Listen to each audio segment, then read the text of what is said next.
네, 안녕하세요. 인사드리겠습니다. 저는 명지대학교 입학사정관 김혜원이라고 합니다. 반갑습니다. 네.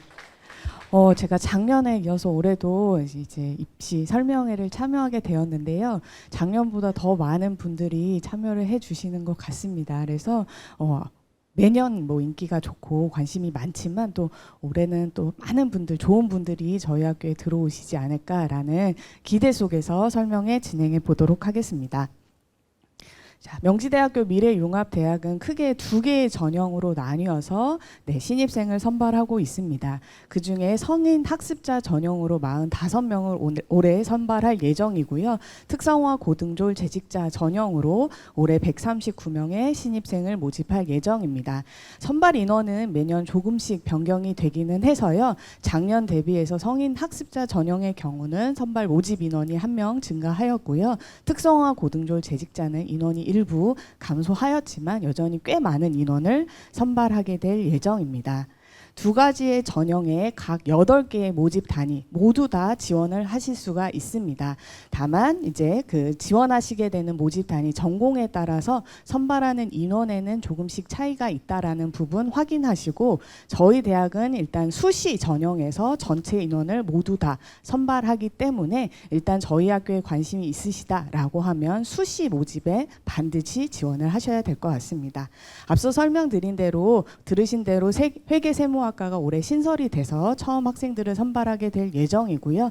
별표 쳐 있는 학부 과정의 경우에만 2학년 진급 시에 소속 내에 있는 학과 하나를 선택해서 2학년 때부터 본 전공의 수업을 듣게 되신다는 부분에서 약간의 차이가 있습니다. 자, 그러면 이제 각각 전형에 대한 지원 자격에 대해서 설명드리도록 하겠습니다. 성인 학습자 전형의 경우는 말 그대로 고등학교 졸업 혹은 고등학교 졸업 학력과 동등한 학력을 가지고 계신 분이시라면 누구나 지원이 가능하신데, 단 만 25세 이상의 성인 학습자 분들만 지원이 가능하시다는 부분을 기억해 주시면 좋겠습니다. 작년까지는 저희가 만 30세 이상의 분들만 지원이 가능하셨었는데 올해는 지원 자격이 약간 완화가 되었습니다. 그래서 올해는 조금 더 연령대가 젊으신 분들도 지원이 가능하시다는 부분 기억을 하시되, 내년에는 또 이게 공교롭게도 다시 만 30세로 변경이 됩니다. 그래서 올해 지금 만 25세부터 28세 사이에 계신 분들은 어떻게 보면 올해가 꼭 이 기회를 잡으셔야지만, 그렇지 않으면 또 3, 4년의 시간을 기다리셔야 하는 부분이 있을 수 있으니 나이, 연령을 확인하시고 지원하시면 좋을 것 같고요. 그 외에는 별다른 지원 자격은 없습니다. 학교를 다니셨던 이제 그 기록이 있으셔서 학교생활 기록부라든지 혹은 성적을 내실 수 있으시면 누구나 지원이 가능하신 전형입니다. 특성화 고등졸 재직자 전형은 조금 보시는 것처럼 지원 자격이 복잡합니다만은 제가 한번 쭉 읽어봐 드리면, 특성화 고등학교를 졸업한 사람으로서 산업체 근무 경력이 3년 이상인 재직자 라면 누구나 지원이 가능하십니다. 즉 특성화 고등학교, 예전으로 따지면 상업고등학교나 공업고등학교를 졸업한 후에 대학에 진학하지 않고 일정 기간, 여기서 말하는 거는 3년 이상의 재직을 가지고 계신 분이라면 누구나 지원이 가능하신 거고요. 산업체의 범위와 재직 기간의 부분에 있어서는 조금 상세한 내용이 있으니까 내용을 한번 살펴보시는 것이 좋을 것 같습니다. 기본적으로는 이제 4대 보험에 가입되어 있는 일반적인 회사에 다니시는 분들이라면 누구나 가능하시고요. 여기 나오는 기본 산업체 범위 내에서 하나만 충족하시면 되기 때문에 전체를 다 만족하실 필요는 없습니다.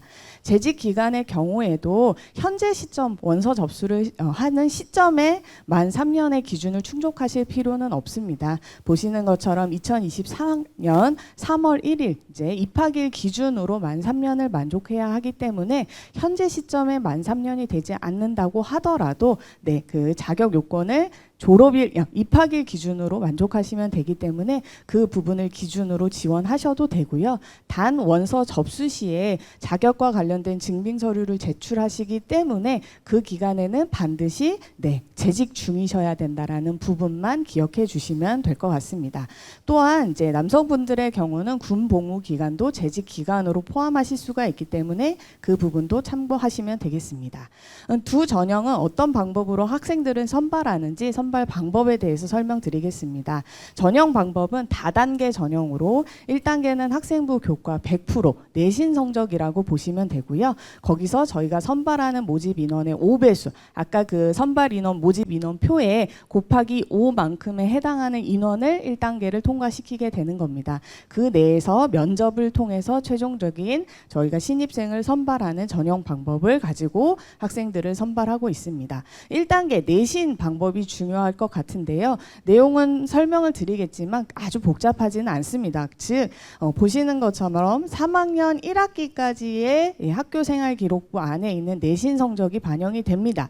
여기에는 뭐 졸업하신 아직 성인 학습자 분들 중에는 학교를 다니시는 분들도 계시고 졸업하신 지 뭐 10년에서 20년이 되신 분들도 계시지만 모두 다 학교 생활 기록부는 갖고 계십니다. 그렇기 때문에 누구나 지원 가능하시고요. 단 성적이 이제 반영되어 있는 방법에 조금씩 차이가 있습니다. 지금으로 본다면 요즘은 등급이 적용이 되긴 하는데 옛날 같은 는 네, 뭐 평어, 수, 우, 미양가 이런 식으로 표기가 되기 때문에 그런 부분 때문에 지원이 어렵지 않느냐 걱정하실 필요 없습니다. 그런 내용들이 모두 다 포함되는 저희가 성적 산출 테이블을 가지고 있기 때문에 학교 생활 기록부, 고등학교 성적만 가지고 계시다면 누구나 지원이 가능하다라는 부분 기억하시고요. 3학년 1학기까지 학교 생활 기록부의 국어, 수학, 영어, 사회 교과를 반영한다라고 보시면 되고 등급에 따른 환산 점수 뭐 평어에 따른 환산 점수 그리고 혹시 검정고시로 취득하셔서 지원하시는 분들은 검정고시 성적이 반영되기 때문에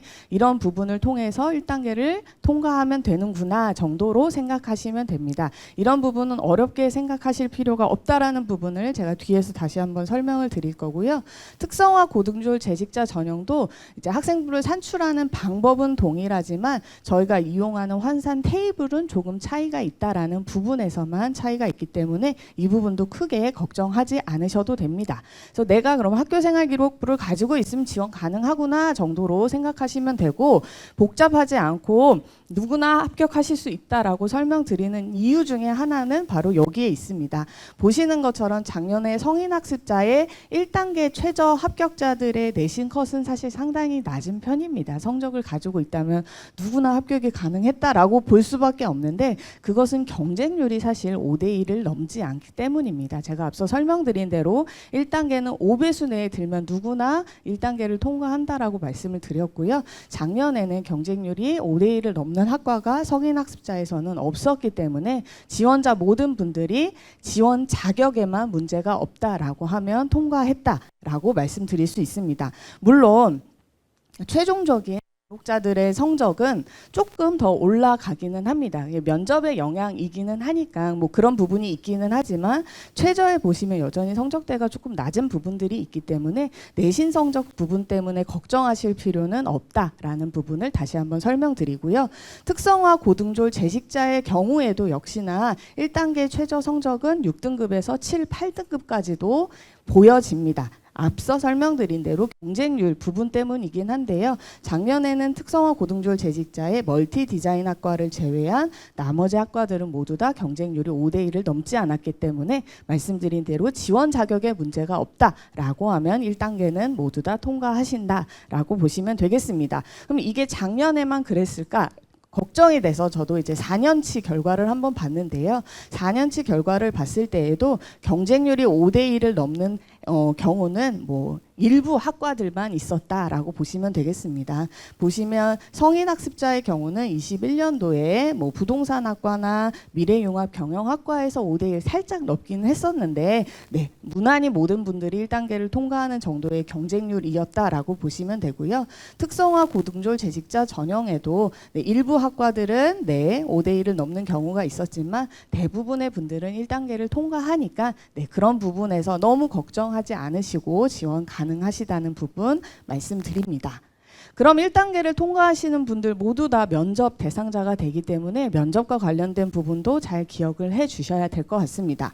우선 일정입니다. 네, 10월 29일 일요일 이 부분은 딱 정해져 있는 부분이기 때문에 변경이 불가능합니다. 여기 인문 캠퍼스에서 진행이 될 거고요. 많은 분들이 면접 대상자가 되기 때문에 사실은 원서 접수할 때 본인이 뭐 면접 시간을 지정하실 수는 없습니다.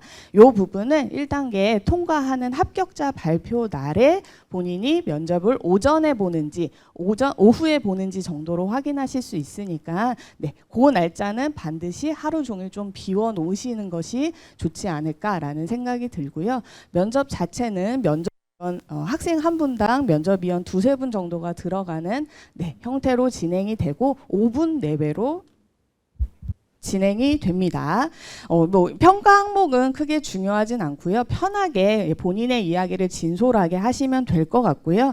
다만 조금 이 부분은 기억하셔야 되는 게 1단계가 내신 성적이기 때문에 지원자분의 어떤 개인 정보에 대한 내용을 전혀 모르시는 교수님들이 면접에 들어가십니다. 그렇기 때문에 약식의 자기소개서를 면접 당일에 대기실에서 쓰신다는 부분만 기억하시면 될 것 같습니다. 그래서 면접 기초 자료를 20분 동안 면접실에 들어가시기 전에 쓰시게 된다라는 부분을 기억하시면 좋을 것 같고요. 면접 기초 자료의 질문 문항은 이런 식입니다. 약식의 아까 말씀드린 대로 자기소개서 형태입니다.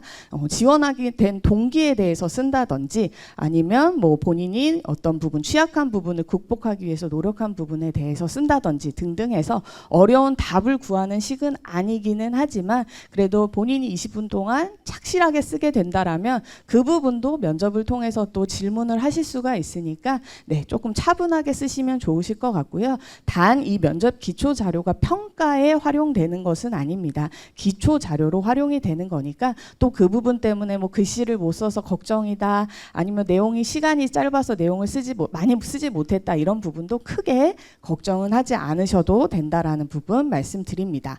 그럼 면접 기초 자료를 작성하고 면접실에 들어가서 5분 동안 면접을 보게 되는데 어떤 질문들을 하게 되는지도 사실 궁금하실 것 같습니다. 사실 뭐 개개인별로 다른 질문을 하시기도 하지만 한 두세 개에서 네 개 정도의 공통 문항을 질문하시기도 하거든요. 그래서 그런 부분들 누적된 내용들을 저희가 입학처 홈페이지에 수식 기출 문제 메뉴 안에 모두 다 탑재를 해놨습니다. 그래서 너무 준비 없이 오시면 사실 굉장히 긴장된 환경 속에 이제 놓여지다 보면 사실 긴장해서 원하시는 만큼 면접 못 보실 수도 있으니까 학과마다 이렇게 제공되어 있는 질문들을 한번 쭉 보시면 훨씬 더 면접을 편하게 보실 수 있지 않으실까라는 생각이 드니까 관심 있으신 분들은 입학처 홈페이지 들어가셔서 꼭 확인하시면 좋을 것 같습니다. 자, 이 부분 간단히 설명드리겠습니다. 앞서 간단히 설명드렸지만 9월 11일부터 15일까지 원서 접수 진행합니다.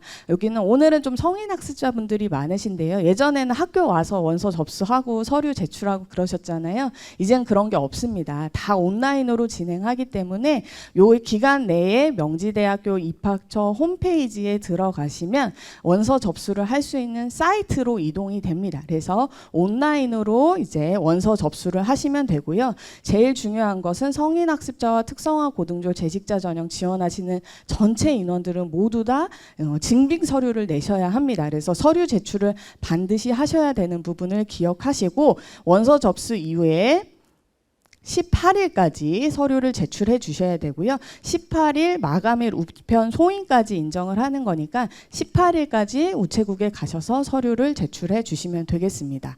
그런 다음 대부분의 분들은 1단계를 통과하시겠지만 그래도 이 날짜도 기억하시면 좋겠습니다. 왜냐하면 면접 일정이라든지 면접 대상자가 본인이 오전인지 오후인지 정도도 확인하시고 그다음에 그 면접 대상자 유의사항도 확인하셔야 되니까 10월 13일에 진행되는 1단계 합격자 발표도 입학처 홈페이지 통해서 확인하시고 그다음에 10월 29일에 진행하는 면접 일자도 정확하게 확인하시고요. 이 일정 관련된 부분들을 모두 다 착실히 참여하시면 네, 최종적인 합격자 대상자가 되실 수가 있으니까 11월 23일까지 그 합격자 발표까지 확인하시면 좋을 것 같고 이후에 합격자 등록이라든지 뭐 예측 그 등록금 납부 일정도 다 확인해 주시면 좋을 것 같습니다.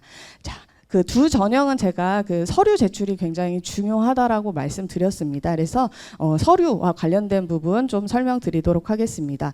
성인학습자 전형 지원자분들은 공통적으로 제출하셔야 되는 서류는 주민등록표 초본입니다. 만 25세를 증명할 수 있는 서류로서 주민등록표 초본을 제출하셔야 되고요. 1단계가 내신 성적을 반영하기 때문에 학교생활 기록부를 제출하셔야 합니다. 그런데 보시는 것처럼 16년 2월 졸업하신 분들부터 현재 졸업 예정자 분들은 원서 접수하시면 온라인 동의를 하게 되거든요. 그럼 별도로 학교생활 기록부는 내실 필요가 없습니다. 그래서 그런 분들은 주민등록표 초본만 내시면 되는 거고요. 졸업 연도가 조금 오래되신 분들의 경우에는 온라인 동의를 하신다고 하더라도 별도로 제출하셔야 됩니다. 그래서 내가 졸업이 16년 2월 전이다, 15년도 졸업자다라고 한다면 주민등록표 초본과 함께 학교생활 기록부를 내셔야 되고요.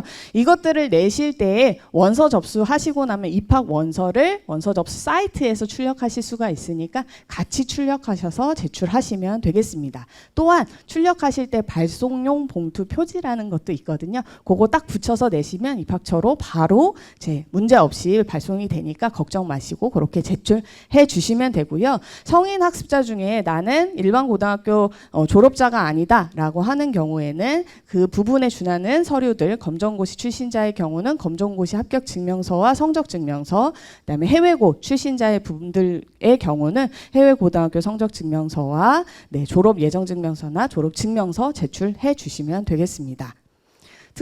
성인학습자 전형은 비교적 조금 쉬운 편이고요. 특성화 고등졸 재직자의 경우에는 재직과 관련된 부분을 추가적으로 확인해야 되기 때문에 제출 서류가 조금 더 많은 부분 기억해 주시면 좋겠습니다. 그래서 일단 현재 시점 직장에 한한 재직증명서 제출해 주셔야 됩니다. 경력증명서는 따로 내실 필요는 없고요. 현재 재직하고 있는 회사의 그 재직을 확인할 수 있는 증명서를 한 부 내시면 좋고요. 내셔야 하고요. 그 다음에 기본적으로 4대 보험 중에 하나는 반드시 가입이 되어 있는 부분을 확인해야 하고, 기본적으로 국민건강보험은 거의 대부분의 분들이 가입이 돼 있기 때문에 국민건강보험 자격득실 확인서 하나 제출하시고, 앞서 성인학습자와 동일하게 학교생활 기록부 제출하셔야 되는 부분, 그리고 말씀드린 대로 입학 원서도 꼭 같이 내주시면 되겠습니다. 그리고 추가적으로 군 의무 복무 기간을 재직 기간에 포함하고 싶으시다라는 분들은 주민등록표 초본을 제출해 주시되, 밑에 이제 병역 사실이 기재되어 있는 내용을 출력하셔서 제출하시면 되겠습니다. 그래서 이렇게 지원 자격까지 설명을 드렸고요. 이제 연간 저희 입학처 홈페이지 Q&A에 이제 특성화 고등졸 재직자나 성인학습자 관련한 이제 Q&A가 꽤 많이 올라와서 그 부분들을 조금 이제 간추려서 제가 설명을 드리려고 하는데, 한 5개에서 10개 정도 됩니다. 자, 우선 성인학습자와 특성화 고등졸 재직자 지원하시는 분들 중에는 둘 다 지원 자격이 되는 분들도 있을 수 있습니다. 그래서 합격의 가능성을 높이기 위해서 혹시 다 중복해서 지원 가능하느냐라고 질문하시는 분들도 있는데, 정답은 불가능합니다. 면접일이 동일하기 때문에 두 개의 전형 중에 하나만 선택해서 지원하시면 될 것 같고요. 그 다음 특성화 고등학교에는 전공이 있습니다. 그러다 보니 특성화 고등학교 전공과 관련된 학과를 무조건 지원해야 되냐라고 질문하시는 분들도 계셨는데요.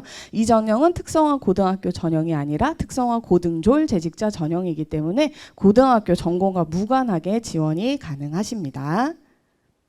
다음은 이것도 특성화 고등졸 재직자 관련된 질문인데요. 1학년 때까지는 일반고를 다니다가 2학년 때 특성화 고등학교를 전학을 간 후에 졸업을 했는데 지원이 가능하냐, 이런 부분도 있는데, 전형명이 특성화 고등졸 재직자이기 때문에 졸업 기준으로 전학을 가서 특성화 고등학교를 졸업했다라고 하면 지원이 가능하시되, 반대의 경우는 안 되시겠죠. 특성화 고등학교를 다니시다가 일반 고등학교로 최종적으로 졸업하신 경우에는 특성화 고등졸 재직자 전형에는 지원이 불가능하십니다.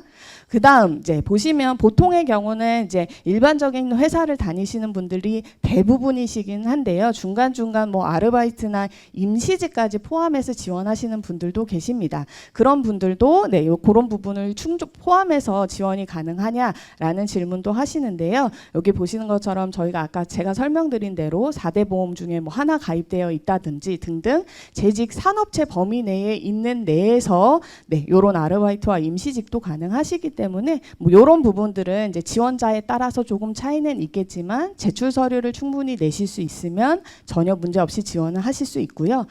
재직 기간을 산정하는 부분은 고등학교 3학년 2학기부터입니다. 그래서 그 전의 부분은 원칙적으로는 재직 기간으로 저희가 포함하고 있지는 않다라는 부분 기억해 주시면 좋겠습니다. 다음 고등학교 졸업 전에 취업, 네, 요 부분 아까 제가 말씀드린 대로 요 부분은 넘어가고요.